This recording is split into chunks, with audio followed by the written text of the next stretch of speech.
How do you feel satisfied? How do you feel complete? Life is incredibly boring and repetitive. I know, but look at these people. They're not all miserable, which, if you're from where I'm from, is an utter impossibility. What's so different about it? How do I achieve?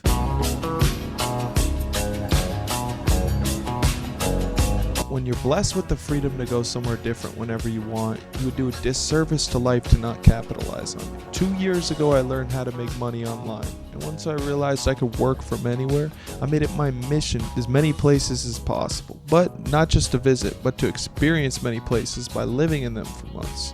And when you start doing that, you carry a certain energy, a pep in your step that you just don't normally have. But when you reinvent yourself, these places have a different energy. But why? See, most of America, particularly Florida, is amazed at structured housing, roads, suburbia, and it's funny, when I talk to people outside the US, they romanticize it.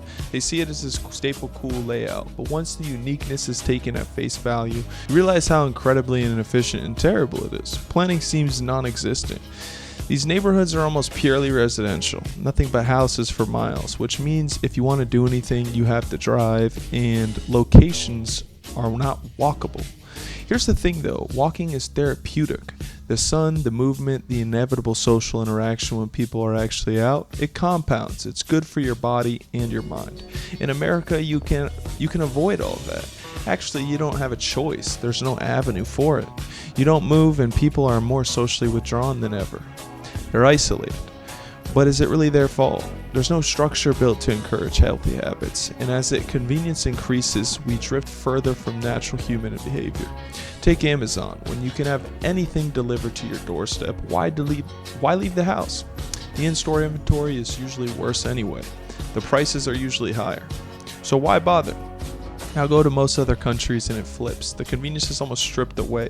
Walking isn't a lifestyle choice, it's a necessity. There's no Instacart.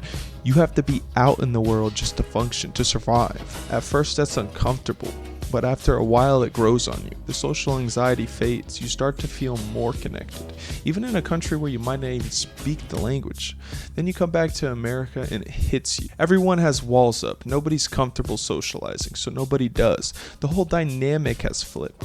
Where you used to stand out for keeping to yourself, now you stand out for wanting to connect. See, taking action in America feels like an insurmountable task, and taking action is one of the most important things in our lives.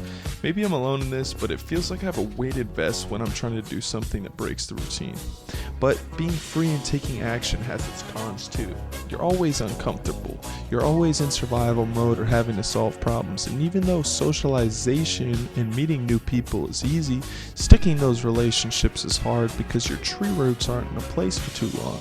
Believe it or not, having a lot of freedom and taking action is lonely.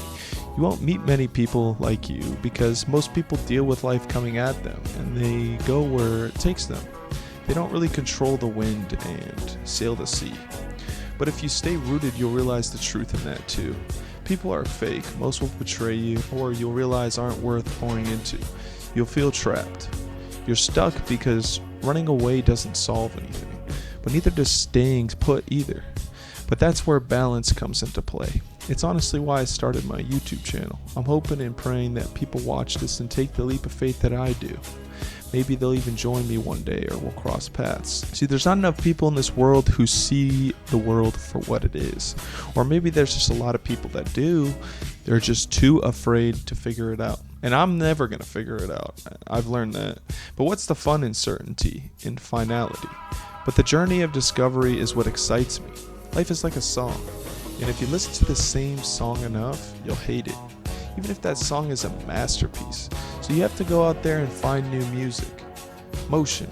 It's a term to describe someone who's important, who's doing things, who has influence, an aura. But you can't have motion if you're not moving. Newton's first law of inertia.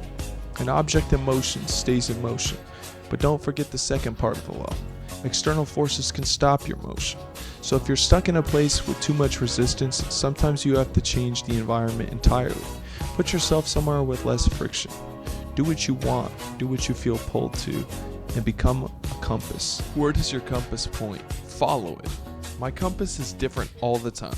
Sometimes I want to be creative. Other days I want to lift heavy weights. Some days I want to adventure.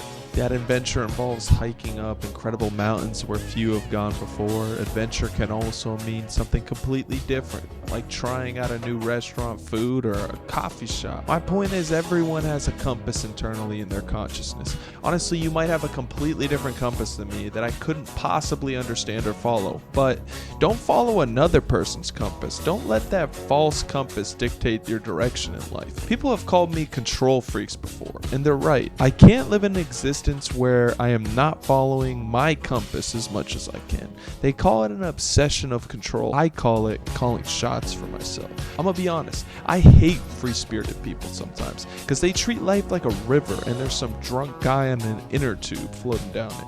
Bro, just let go and let life take you. Fuck that. Don't get me wrong, relaxing is important. Don't be uptight. But this idea of having no control and it's a good thing is stupid.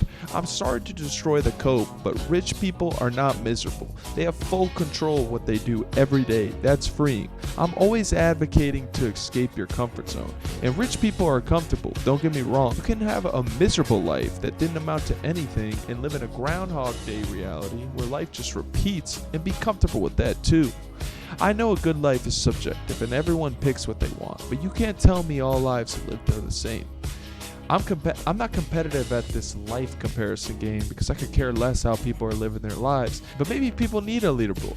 I'm kidding, obviously, but that actually is why social media is so destructive to mental health, because it's some sort of falsified life leaderboard of gesturing. You against you. Just pretend your life at the end of it was broadcast to a younger you. Impress that person. That's the only thing that matters.